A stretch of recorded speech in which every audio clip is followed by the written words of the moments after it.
Hey guys, this is Jason Vaughn and from Life After, and I'm here to show you actually one of the few healthy recipes I've always eaten, and so I have a feeling I'm going to be eating it quite a lot as I try to eat more vegetables, because this is actually a vegetable soup.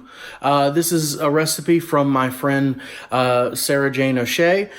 She runs knittingpros.com if you want to check that out. She's actually become an amazing artist. I've bought a few of her pieces.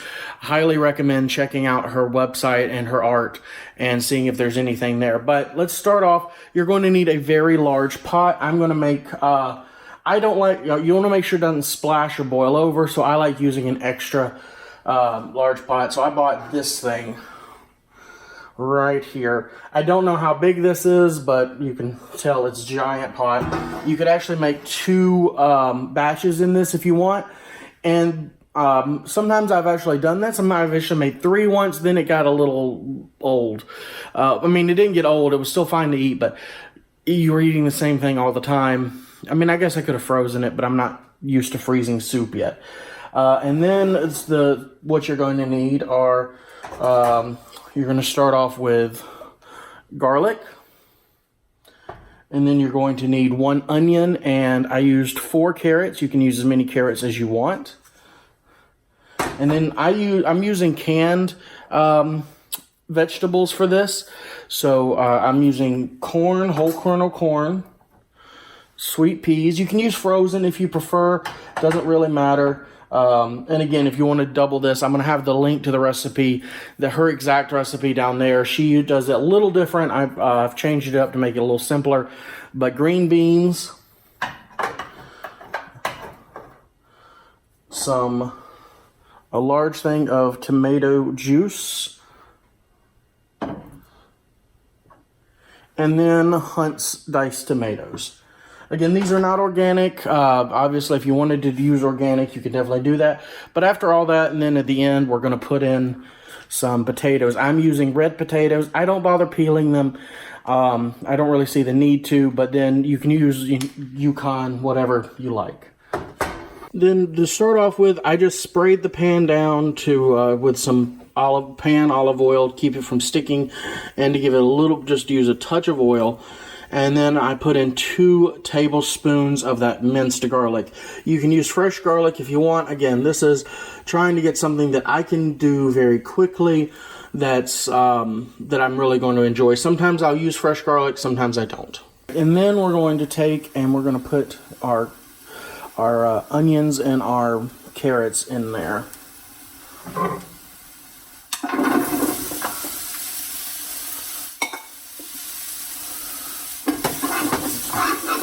I'm going to let that go in and let them brown.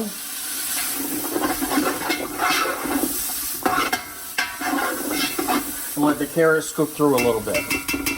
Garlic and onion just already smell absolutely delicious. It actually smells phenomenal now. So what we're going to do is start pouring in all our other ingredients except for the potatoes.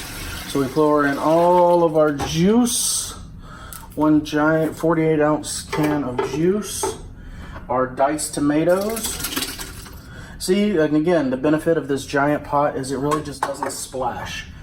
I actually drain these, by the way. So our cut green beans, whole kernel corn, and you can add beans to this or any other vegetable you really want, and then sweet peas. These are the ones I use. Now we're going to stir this up and bring it to a boil. As you can see, it's just absolutely gorgeous. Very colorful, nice, vibrant soup. Alright, once it starts to boil, what we're going to do now is we're just going to put all our potatoes in there.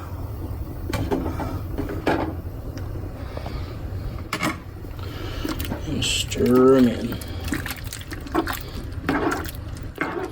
Now, I'm going to add some water to this just to help it. Now, and if you accidentally have cooked this too much and it burns on the bottom, just do not scrape the bottom. You can save the rest of the soup, just do not scrape the bottom of the soup up. And finally, after you do all that, after you've put the potatoes in, you just set it to boil or to simmer for about 2 hours or so. And then as soon as those potatoes are soft, it is ready to go. I hope you've enjoyed this recipe. Again, it is from my friend Sarah Jane O'Shea. Please make sure to check out her website, and this recipe is down below. And hope to see you back soon. One last thing, I forgot to say, make sure to add pepper. If you want to, add salt as well. I try to avoid it, but make sure to add pepper to your bowl as much as you'd like to give it that spice and a little bit of extra flavor and bring out everything together. Thank you again. Like and subscribe. Thank